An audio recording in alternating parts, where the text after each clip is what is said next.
Well, what is going on, everybody? It's the Frost, and we're here for NXT UK Takeover Blackpool review. We just got done watching the show after 5 matches and a surprise appearance at the end. This show, it was a good show. It was not a great show by any means necessary. It was not even close to a terrible show. But I have a feeling when we get to 2 weeks from now, NXT Takeover Phoenix is going to blow this show out of the water by hook or by crook or whatever. This show definitely has some work to get into it. First off, the Tag Team Championship match, which opened the show, did not need to go 23 and a half minutes. It was too long. There were parts of it that dragged. And the last 10 minutes was kick out a finisher, kick out a finisher, kick out a finisher, kick out a finisher.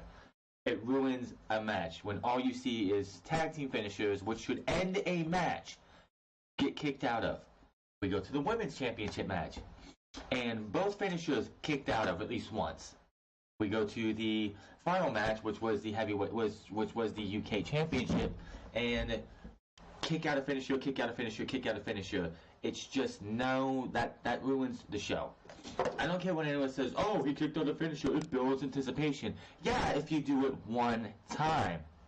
But like I said in the Tag Team Championship match, to see who's going to be the first Tag Team Champions, you don't need to see tag team finisher being kicked out of left and right. We had at least 4 different finishers that these two teams have get kicked out of, and it's like, what is the damn point of the match and having a finisher that should put every team away if you're just going to kick out of all of them?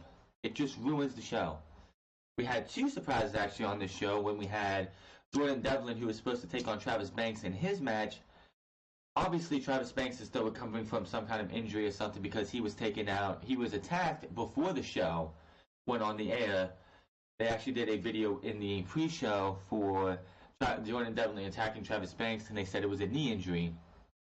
But for his match, he comes out and tries to retaliate, and Jordan Devlin takes him out, so they come out with a surprise.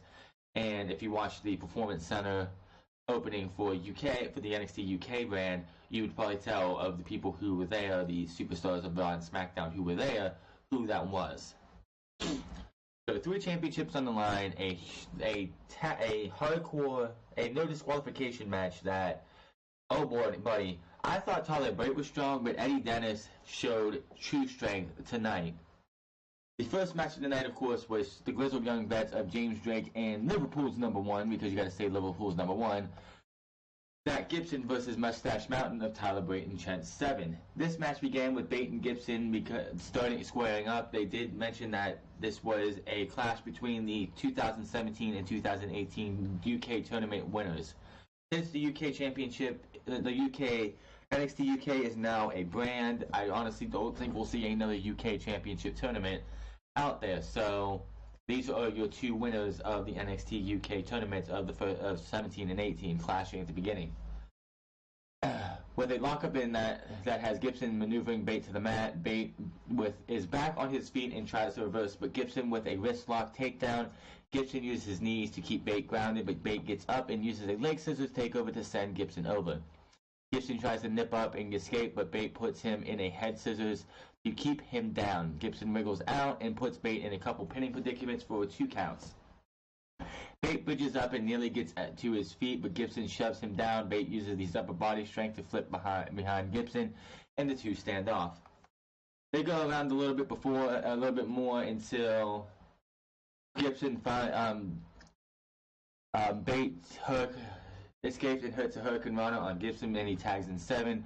Chops to Drake's chest as James Drake was also tagged in. 7 tags Bate, and they do a tandem moonsault splash on a somersault splash on Drake.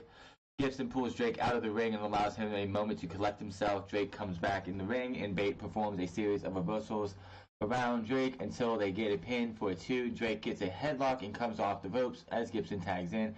Bate escapes and Hurricane Runs Gibson before he tags in 7 again. Davey is proud. I guess there was I watched these guys come out and I'm like, what are these 2 wearing? Trent Seven and Tyler Bate. Apparently they wore tights that were paying tribute to Davey Boy Smith and the British Bulldog and Dynamite Kid, who passed away late last year. In comes 7. He's focused on the arm of Gibson. Gibson comes off the ropes with a shoulder tackle on 7 again off the ropes, but this time 7 gets in him with a crossbody. 7 locks in another armbar and tries to follow that up with a slam, but Gibson escapes and tags in Drake. 7 stays in control, chopping away at Gibson and Drake until he also slams Drake down. Drake tags Gibson. 7's forearms Gibson out of the ring, and then suicide dives onto the opposite side of the ring onto Drake. Somewhere during this entire thing where they were double teaming on Trent 7, Trent 7 got cut in the back, lacerated in the back of his head, so he was bleeding the rest of the match. It really didn't play into the storyline of like them focusing on the head or anything, but it was a sight for you to see this just bleeding, and the fact that you had Nigel McGuinness and Vic Joseph, who were on commentary for this and actually live here instead of, when they do the tapings, they're usually not there, actually caught wind of it immediately and let you know that he was bleeding. Gibson runs up and uses a double throat chop to take 7 out on the outside. Gibson throws 7 back in and he tags in Drake as they begin mauling 7 with stomps. Drake with a backbreaker on 7 for a 2 count. Gibson goes right into a half Nelson lock on a sitting 7.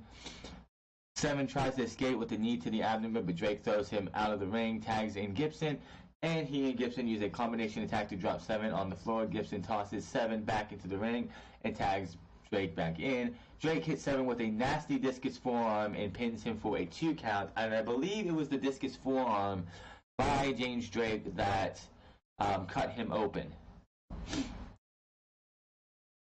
7 counters Drake and nearly makes it to Bate, but Drake grabs him and pulls him back to the corner to tag Gibson. 7 is bleeding profusely at this point, as I said.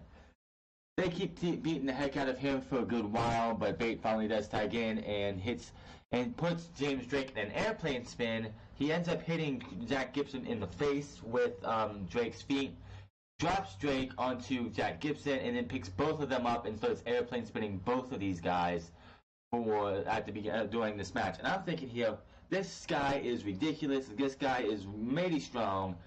And I thought that was the most strength in this entire show that we'd see, like feat of strength. But man, was I wrong, and we'll get to that when we get to the no disqualification match. We get closer to the end of this match, and Bate hits a running suicide dive onto Drake, and 7 hits his finisher on Gibson inside the rope, but Drake still manages to break it up. The crowd is rallying as 7 holds Drake back from his corner. Gibson finally kicks 7 off. Then Bate and Drake go at it, reversing pinfalls for a close 2 count. Bate hits his rolling kick and tags in 7. 7 puts Drake in the full Nelson, and they go for the finish, but Gibson hits a codebreaker on Bate. 7 gets hit with the Helter Skelter, and Drake's finishing 450 splash for a super close 2 count. Gibson and Drake set 7 up again, but 7 escapes and uses chops to try and regain the advantage. Gibson locks in Shangri Gates on 7 after Drake kicks him in the head. Bate tries to break it up hold, but Drake stops that and puts him in his own Shangri Gates. Mustache Mountain is staring at each other, each in the Shangri Gates holds. Bate overpowers Drake and puts Drake in a fireman's carry and tackles Gibson. Nice little out. Bate and Drake get tagged in and throw punches in the center of the ring. Gibson comes in and tries to fight, but Bate also punches him and delivers another rolling kick on Drake and him. 7 and Bate hit their full Nelson springboard clothesline for another close 2 count. Gibson has Bate in his electric chair on the outside, and this was nasty. Gibson had Bate on the electric chair on the outside as he was Trent 7 tried to do his 7-star lariat. Drake ducked and hit the suicide dive, tackling Bate in midair, knocking him off of Zack Gibson. And Zack Gibson was like shocked and like looked for a second, like he didn't know how to react. Like, what the hell just happened? And then he starts chanting like, yeah, get him, we'll get this guy now. 7 goes for a suicide dive, but Drake kicks him out of the air. Drake and Gibson deliver the ticket to Mayhem to finish off 7 for the 1, 2, 3 winners in the first ever UK Tag Team Champions, the Grizzled Young Vets of James Drake and Zack Gibson. It was a pretty decent match. I know it's like people like saying this match is insane. I'm sitting here watching this match, and I'm gonna be honest, I was trying to get through this match without falling asleep. Like, the last few minutes, when you start getting to the part of the match and everyone's just kicking out of finishers and making finishers not mean a damn thing, it kind of just kills the mood of the match, and you just start being like, ugh. We see this on the main NXT, the NXT brand in the normal NXT brand in the United States is high praise for WWE. It is better than the main roster. We don't see half of what we see. They don't see shit on the main roster like we do in the NXT brand. And then we come over to the NXT UK, and we're starting to see finishes to long-winded matches as we do on the main roster. Kick out of finisher after finisher after finisher, and it just drags the matches down. We go to our very next match, in which is supposed to be Jordan Devlin versus Travis Banks. Devlin comes out, and Banks tries to attack Devlin with a suicide dive through the ropes, but Devlin retaliates and attacks Banks' knee even more, stomping away at it on the steel steps. Eventually, the referees and security get Travis Banks out of the way. Jordan Devlin says, since I'm not having a match, why don't we have a little interview time with me, the Irish Ace. Johnny Saint comes out and explains how there are no way for Banks to compete. Therefore, Saint has another opponent for Jordan Devlin to face.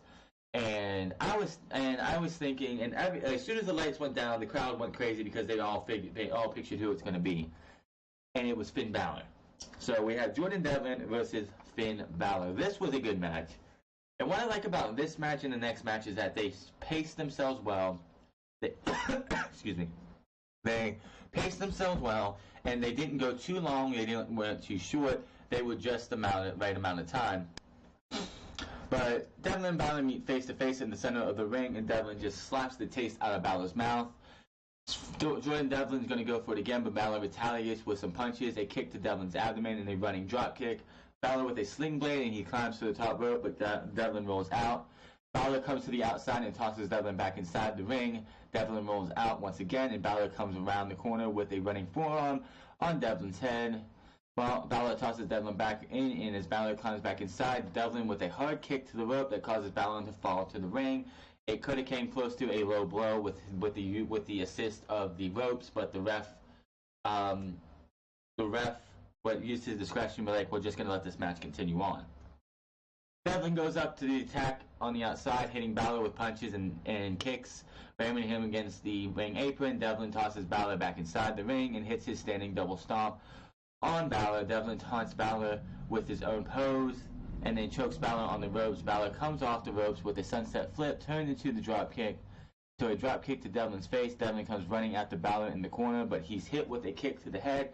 Balor goes for a coup de grace, but Devlin drops him off the rope before he ever has an opportunity. Balor goes for this, I believe, 3 or 4 times in this match. The ref gets to a 9 count, but both get back inside the ring. Devlin stomps away and mounts Balor with punches. Devlin has Balor in the corner and hits him with an abdomen punch and some loud chops. Balor swaps places with Devlin and hits even some super loud chops. And this part, I'm like, this is a student versus teachers thing, and you have Devlin hitting these weak-ass chops, like you could barely hear them echo. Balor turns around and is like, I'll show you how to chop, and just wails on this guy, on this poor soul's chest. And I'm just sitting here like, ugh, I've never been chopped before, but that's gotta hurt. Balor in the, let's see. Devlin slaps Balor in the face, hits a Uranagi, and standing moonsault for a 2 count. Devlin puts Balor in the abdominal stretch, but Balor throws Devlin over with a hip toss to escape. Balor puts Devlin in his own abdominal stretch, but uses various hard. He goes after that. He has him in the abdominal stretch, starts grinding at his with his elbow for a second on the ribs, and then starts wailing on the ribs of Jordan Devlin. Balor chops and delivers an overhead kick as they both fall to the mat. Devlin charges Balor in the corner, but he hits him with both boots and a clothesline. A double stomp on Devlin's chest. Balor tries to go for his 1916. Devlin fights out of that. Balor's like, kid, you're not getting out of this. He does eventually hit the 1916 for a 2 count. Balor comes charging him from the corner, but Devlin counters with a back suplex that drops Balor on his head. And that was a nasty looking back suplex for a 2 count. Devlin goes on the offense with soccer punch to the abdomen of Balor. Devlin walks around the ring and poses, but as he goes in for another punt, Balor catches his foot and drops him. Balor with some vicious stomps on the down Devlin. Devlin was sitting there kicking him and talking shit. Balor catches Devlin's leg, drops him down, and the viciousness of it that we've seen a couple times for Finn Balor in NXT came out at this time. He gets the running kick to Devlin's face. Balor goes for the coup de grace again, but Devlin pulls him down and uses the ropes for leverage. As he pinned him, Balor escapes at 2. Referee's view was obstructed. Devlin performs a moonsault off the top rope, but Balor gets his knees up on him. Balor with a brainbuster DDT, a nasty brainbuster DDT, I tell you. A running drop kick that bounces Devlin off the turnbuckles. He goes up, hits the coup de grace for the 1, 2, 3. Finn Balor is your winner. Triple H did post on Twitter, it's like, now how is that for a plan B? Or now that's a plan B. As Triple H says, he always has a plan B. This goes back to when he did the whole break up the Shield. He always has a plan B. Travis Banks was out, and they had him advertised for this match and everything else. Plan B was Finn Balor, who was there for the opening of the UK Performance Center. So he got used really well. I will let you know that they did have, I can't remember what the guy's name was. There was a male wrestler that was in the crowd that I guess is going to be putting NXT UK. But on the women's side, I did report earlier today about Kaylee Ray and Piper Niven being added to WWE. But it was but in the crowd, I think it was before the women's match, they had Kaylee Ray and Jazzy Gabert in the crowd at NXT's UK TakeOver Blackpool. So Jazzy Gabert and Kaylee Ray look to be joining the ranks of the NXT UK Women's Division, and that's only good news for that Women's Division. Moving on here, we had a brutal no disqualification match between Eddie Dennis and Dave Mastiff. On the pre-show, Nigel McGuinness and Vic Joseph let us know that these guys have been feuding for not just months, but years. I guess Eddie Dennis, when he was first coming into and trying to cut his teeth in professional wrestling, he went up to get advice from Dave Mastiff, and Mastiff blew him off. And Eddie Dennis has been bitter about that ever since. Last time these guys wrestled was a couple weeks ago. I think it was actually last week, or this past Wednesday, or the Wednesday before that, on NXT UK TV, and it led to a no contest, so that's why this match is coming. So apparently, before we get into the match, apparently a kendo stick that we say in the United States is a Singapore cane in the UK. Vic Sosis, every time they got used, would say Singapore cane instead of kendo stick. It was just something I wasn't used to hearing. The match begins with Mastiff and Dennis immediately throwing punches in the center of the ring. It seems Mastiff is getting the better of the exchange, but Dennis knees Mastiff in the abdomen. Mastiff comes off the ropes and uses a standing crossbody to take Dennis down. I would not want to take that crossbody for anything. I'm telling you that right now. With the size and girth of Dave Mastiff, I would not want to have that boy landing on me with a diving crossbody. The men roll to the outside and begin battling, with Mastiff getting the initial momentum as he tosses Dennis into the ring steps. Mastiff dismantles the ring steps and drags the largest part into the ring. Dennis rolls out of the ring and grabs a kendo stick, or as I said, a Singapore cane.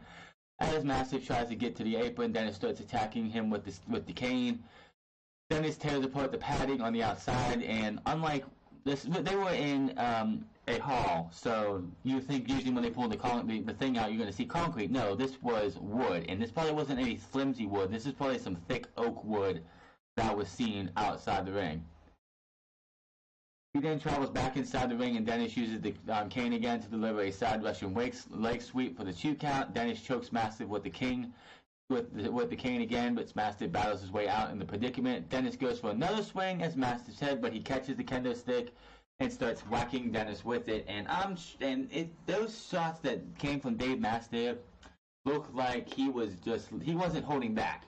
He was whacking this guy back and forth with this. Mastiff with a standing powerbomb on Dennis in the middle of the ring. Mastiff maneuvers the steel steps into the middle of the ring, and then he puts Dennis in the standing fireman's carry. Dennis escapes.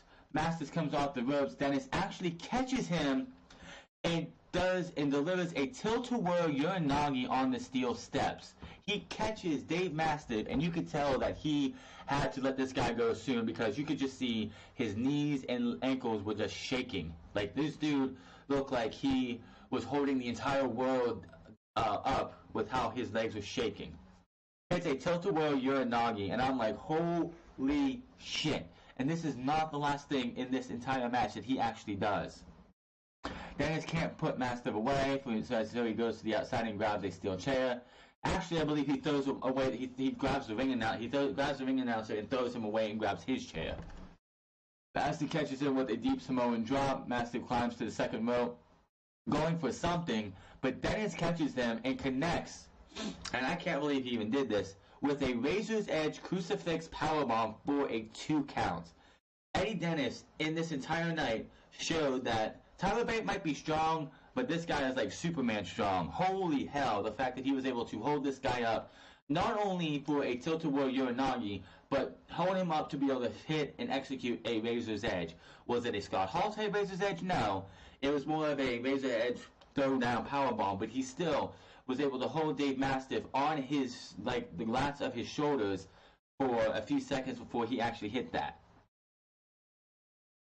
Dennis climbed back outside the ring and pulls out a table as the crowd cheers, which they met. Of course, Eddie Dennis is the heel, so this is like the only time he got cheered tonight. Dennis stomps away at Mastiff, and then he sets up the table in the corner, and then the crowd is chanting something about tables. I can't understand what half the time these guys are chanting about, just because of the audio for where they're at. It's just the chants get kind of lost on me. Mastiff with a big back body drop onto Dennis, then he sits on him for emphasis. The men end up on the apron, and Mastiff tries a German suplex. Dennis from the apron to the hard wooden floor. Dennis avoids it, but he still gets caught in a rolling senton onto the wood. Mastiff tosses Dennis back inside the ring and hits a springboard moonsault, but he missed. Dennis hits the inverted elevated DT for a very, very close 2 count. Dennis grabs a chair, starts nailing the back of Mastiff. Dennis perches Mastiff on the top rope, and he is trying another Razor Edge into the table. Mastiff wriggles free, forearms Dennis multiple times, and then he hits a release German suplex. Mastiff comes off the ropes with a cannonball through the table for the 1, 2, 3. Your winner is Bomber Dave Mastiff. What a brutal match it was. That was out of the 5 matches tonight. Balor versus Devlin and Dave Mastiff versus Eddie Dennis were my 2 favorite matches. Just gonna say it right now. They didn't go any longer than they needed to, and they didn't go any short. They were just the right amount of time that they needed to. This was a brutal match, and goddamn Eddie Dennis. I only seen a couple of his matches in NXT UK, but this dude right here showed me that he has got something for WWE, and damn that strength. Like, I don't even think Tyler Bate would have been able to pull off that Razor's Edge with Dave Mastiff, but goddamn, Eddie Dennis looks skinny and lanky, and this dude held up Dave Mastiff on his shoulders and hit him with a Razor's Edge. He caught him and hit him with a tilt-a-whirl Uranagi. I don't know what the actual name of the move is, but the tilt-a-whirl Uranagi. Heck of a performance for Eddie Dennis. We had our second championship match tonight, the UK Women's Championship match, Toni Storm versus Rhea Ripley. I knew who was going to win this match from the get-go. It was kind of obvious who was going to win this thing. But the match begins with Ripley charging in with a kick, but Storm retaliates and attacks her with some forearms. Storm runs after Ripley, but Ripley tosses her in the air and then mounts her with punches. Storm reverses the momentum and delivers some punches of her own. Ripley escapes to the outside, but Storm chases her around the ring, ultimately hitting a suicide dive and taking out Ripley on the outside. This was the one thing about it is, like, we talk about how the 2 men's title matches was so long. This one felt like it was short and could have went another 5 minutes at least. Moving on a little bit, Storm and Ripley exchange forearms inside the ring until it becomes a all-out slugfest. They seem winded, but suddenly fight back even harder. Storm catches Ripley and delivers 2 snap German suplexes, goes for a third one, but Ripley elbows Storm in the face to escape the third. Storm nearly hits Storm 0, but Ripley escapes and tries for the Riptide. Storm turns it into the pinning predicament for a 2 count. Storm goes for the Storm 0, but the women instead begin trading pinfall attempts for various 2 counts. Ripley finally locks in her cloverleaf hold on Storm, and Storm is close to tapping out. Not really, but she was tapped close.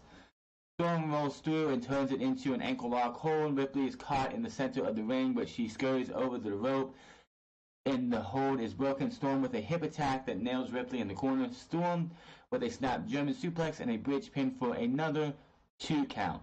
Storm continues striking at Ripley's head. Storm hits some more forearms, but Ripley grabs Storm's hair and tears her down. Ripley connects with a riptide, but Storm kicks out in 2 7/8. Now, as I said, we had multiple finisher kick-outers in the tag team title match. One match a night, which should be the main event, should have one or two kick-outs of finishers. I hate when you get to title matches and all you see is the match is going pretty well, and then you get a finisher, kick-out, finisher, kick-out, finisher, kick-out. We get that too much nowadays, and it just ruins. Like, what's the point of having a finisher if someone's going to kick out of it multiple times in a match? And we're going to have you where, Toni Storm kicked out of the Riptide, and Rhea Ripley kicks out of Storm Zero. So what makes them any better than anybody else? What happens if Ginny goes up against Toni Storm and breaks out of the Storm Zero? It's just like, it doesn't need to happen. Ripley is in shock, but she tries to keep the pressure on, picking up Storm and clobbering her with short-arm clotheslines. I honestly look like with these short-arm clotheslines, Toni Storm was out on her feet. As Ripley goes for her third one, though, Storm headbutts Ripley, connects with Storm Zero, and gets a close two. That right there pissed me off. You have Toni Storm hit Ripley with a Storm Zero after a headbutt, and she can't pick up the victory like that. That is like, really? First off, headbutts need to be taken out of the game 100%. There is absolutely no reason after everything that WWE had to go through with people suing them, trying to sue them for concussions, having your superstars like Toni Storm, like, I think, Joe Coffey and Pete Dunne in their match do a barrage of headbutts. Toni Storm, Drew McIntyre, and others doing massive headbutts. That could cause you to lose your career like that. And it just needs to end. There's no need to have a headbutt even be allowed in wrestling, or even in WWE. Both women are slow to get to their feet. Storm hits a forearm, some forearms on Ripley's face, but Ripley gets a hard right. Ripley tries for a riptide, but Storm reverses that, grabs the hair of Rhea Ripley and is like, we're done with this shit. Grips her down, hits her with the Storm Zero for the 1, 2, 3. Winner and new NXT Women's Champion, Toni Storm. My question for Toni Storm is, why did they have her change her Storm Zero to the Tiger Driver, which is the same finisher of Tyler Bate? Tyler Driver 96 is the same exact finisher as Toni Storm's. This is the same company that had Bayley, they were going to have Io Shirai stop using the, not Io Shirai, I'm sorry, no. They were going to have Kairi Sane stop doing her elbow drop because Bayley was using it as a finisher. So what makes Toni Storm and Tyler Bate different? Why is Toni Storm, who had her own version of Storm Zero, having to use the Tiger Driver now as her finisher? Makes no sense to me. That's just a little nitpick there. And that led us to the long-winded 30-minute match of Pete Dunne versus Joe Coffey for the UK Championship. I was really surprised that Gallus only accompanied Mark Coffey and Wolfgang accompanied Joe to the stage and left. I thought they would have actually been at ringside, but hey, things are what it was. Their first takeover and didn't need all that. We begin the main event match with Coffey just sitting there and posing. What Dunne is Dunne just walks around a little bit, looking at him. The men finally tie up, and Dunne pushes Coffey back into the ropes as the ref separates these two. Dunne with a wrist lock on Coffey. Coffey rolls through and puts Dunne down to the mat with a wrist lock on his own. Dunne rolls through a couple nip-ups, finishes it off with a forearm on Coffey. Coffey isn't bothered by the shot, which they mentioned it didn't even faze him. Dunne wrestles Coffey back down and takes in time bending the fingers of Coffey. Coffey struggles and tries to escape, but Dunne gives him a drop toe hold and ties his legs up in an inverted figure 4 hold. A little bit later in the match, Coffey and Dunne lock eyes as Coffey begins with punches and stomps to a down Dunne. Dunne retaliates with feet and stomps to Coffey. Dunne rallies the crowd as he stomps on Coffey's feet, hits a super kick, and is running enziguri. Coffey hits his finishing discus clothesline, but gets a 2 7/8 count. And I'm like, give me a break. We've seen this so many times in this night. We saw it in the tag team title match. We saw it in the women's title match. Enough of the kicking out of finishers. It just, again, brings the show down. This show was not going to be a 10 out of 10, just telling you that right now. This show could have been an 8 out of 10, or a 9 out of 10, or a 9.5. But it slowly just keeps dragging down. It's like a 6.5 for me. Tonight's show was a 6.5 for long, drawn-out matches, which were the two men's title matches. and too many finishers being kicked out of. It takes points off for me. Coffee toss is done off the top rope in a variation of top rope powerbomb. This was weird. This was just weird. Coffee picks Dunn up and slams him into the turnbuckle Pete Dunne tries to put him in an armbar. He picks him up, puts him in. I thought he was just going to buckle bomb him. We've seen Seth Rollins do that before too. But he powerbombs him onto the turnbuckle. Dunn does not let go, and Coffee gets up on the top rope, and they do some kind of tossing powerbomb to the ground. Dunn and Coffee barely make it to their feet, each in their respective corners as the crowd gets hyped. They meet in the center of the ring and go to blows. Dunn with some hard strikes that rock Coffee back into the ropes. Dunn can barely stand, and Coffee uses a rake to the eyes and a right hand to gain control. Coffee puts Dunn in an electric chair position and slides him into the German suplex, which honestly is a dangerous looking spot. You have him in the electric chair, he has to toss them up and then catch them and do a German suplex in midair. Definitely something dangerous. Coffee stomps on the back of Dunn's head as he's incapacitated in the center of the ring. Coffee picks him up and goes for the bitter end of his own. Dunn reverses it into a DDT and connects with his second bitter end. He too tried to make the cover, and Coffee is able to roll away. That I'm fine with. That is absolutely fine. Like the fact that he went for the second bitter end, but he couldn't get the pin because these guys have so much taken out of him by this time in the match that he goes to go and roll his arm over, and Joe Coffey rolls away. That's fine. Having somebody kick out of a finisher twice is just no. Dunn grabs Coffee on the apron, but Coffee pushes him away and hits his discus lariat. Coffee picks up Dunn and bounces his face off the top turnbuckle. Coffee drags Dunn to the top rope, but they both tumble down to the outside. That was scary as can be. Coffee hits another discus lariat on Dunn on the outside, drags him back inside the ring, and hits a unique slam for a close 2 count. They didn't even give it a name. It was just he picked him up. It looked like he was trying to go for a bitter end, but something didn't go right. He picked him up. He hit one foot. It looked like he was in the motion of the bitter end. Dunn landed on his feet. It looked like Dunn maybe tried to reverse it and just exhaustion got to him, and then he just picks him up and slammed him. Coffee once again climbs to the top rope, but Dunn meets him up there. Dunn tries a big move off the top rope, but they tumble back to the outside. Again, Dunn and Coffee meet back inside the ring with Dunn hitting a spinning forearm in his third bitter end, but just a 2 count. And I'm like, give me a break here. Dunn has had enough. He mounts Coffee with a triangle choke and puts his fingers backwards until Coffee taps out. So for 600 plus days, Pete Dunne is still your UK champion. Why is he keeping the championship? Because after this match is over, Vic Joseph is actually saying, good night everybody, thank you, and we have music play. We have some weird music play when all of a sudden Walter walks out to the stage and walks out and into the ring with his jacket on and everything. Him and Pete Dunne stare down each other, and Joe Coffey gets back up and looks like he's trying to get back in the ring when Walter kicks his face off and sends him flying. They say some stuff off mic because neither one of them had a mic, and then Walter just backs away, and that was that. I did not mention something else that happened in this match, but there was a 6 set-out powerbomb on the apron by Joe Coffey to Pete Dunne. Now, I'm just going to probably get some hate from this and be like, what are you talking about? I think Pete Dunne should have dropped the title. If you're going to have like a big money, okay, you want a big money match between Walter and Pete Dunne. Is Walter going to have to earn his opportunity, or is Walter just going to walk in here and be given a UK championship opportunity at a set of tapings or the next takeover? Because there are so many other people out there, so many other guys out there in the UK brand who could probably be given an opportunity. Wolfgang versus Pete Dunne, or Wolfgang versus whoever, or Mark Coffey, or anybody else on that brand. You're just going to let Walter sign the contract and come into this brand and just get what he wants. It's just, that's a little ridiculous. 602 days is long enough, but it looks like we're probably going to see him hold it for 700 days. And then him and Walter are going to have a big money match.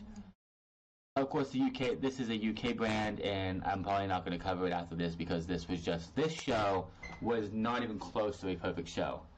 Too many finisher kicks out. This is something that needs to die in wrestling. It is not exciting when you're watching a show like this, like a takeover, or even a pay-per-view at all. People, and this is the thing. This is the hypocritical thing. How people are going to be.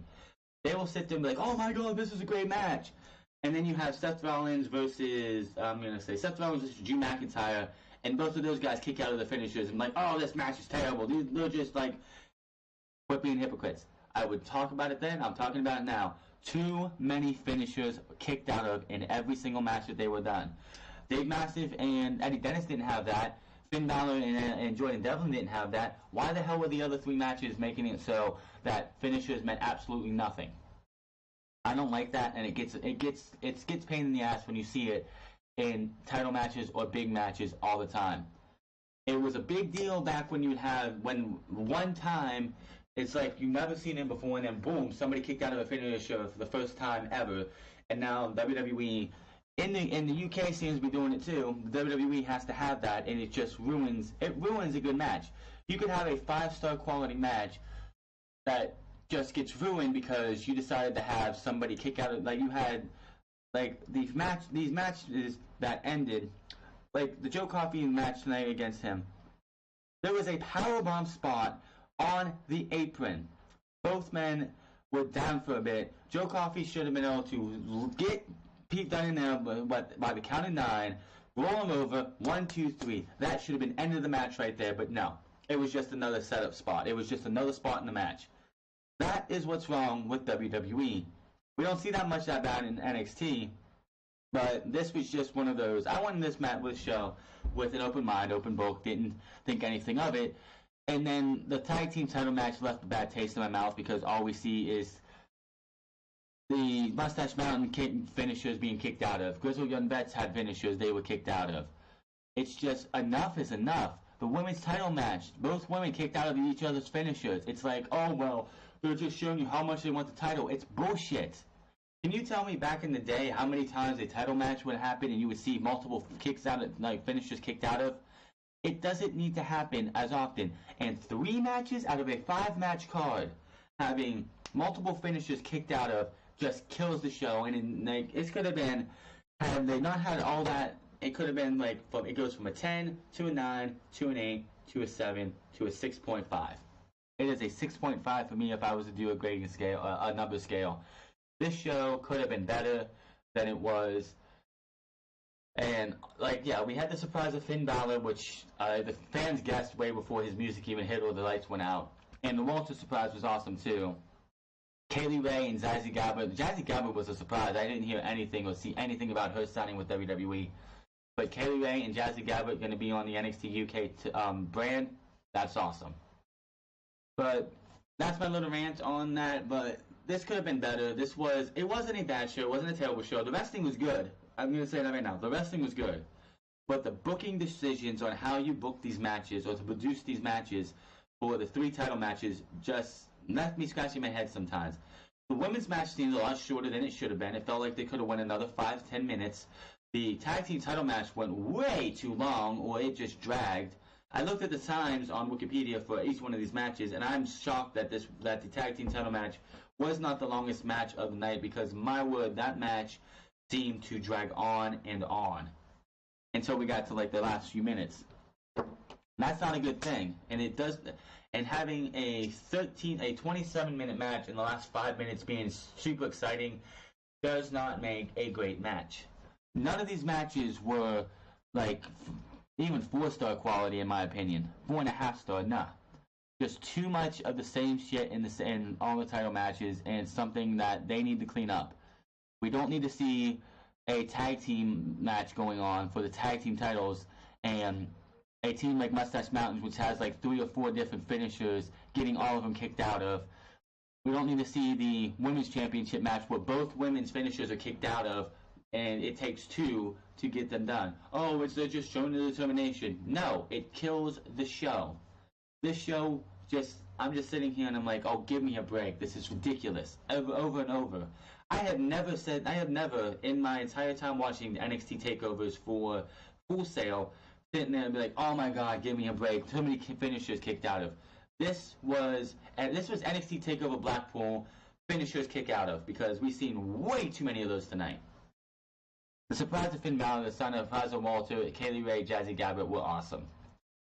But that is going to be my NXT UK TakeOver Blackpool review. I will see you guys to Monday for Monday Night Raw as we go over that show and probably do a bunch of complaining because Monday Night Raw is just trash. SmackDown Live, NXT, and then Unscripted next week. Hit that subscribe button, comment down below, like or dislike this video. If you give me your opinion on what you thought of NXT TakeOver Blackpool, because quite honestly, this was a subpar. This was not a great show. It was a good show, but it wasn't a great show. And quite honestly, if you want to look back at bad takeovers overall, this would probably be at the bottom. This is like when we get to takeovers, if you want to do every takeover that's ever been done, this is at the bottom. Plain and simple. Wrestling, you can have all the best wrestlers in the world, you can have the best wrestling matches in the world, but you do stupid shit in the matches that's repetitive, 3 matches out of a 5-match card, and just and over long and taking a match and stretching it out longer than it needs to be just ruins the whole show. But let me know what you think below, and I'll see you guys Monday for Monday Night Raw. Until then, my name is The Frost, and you guys have a good one.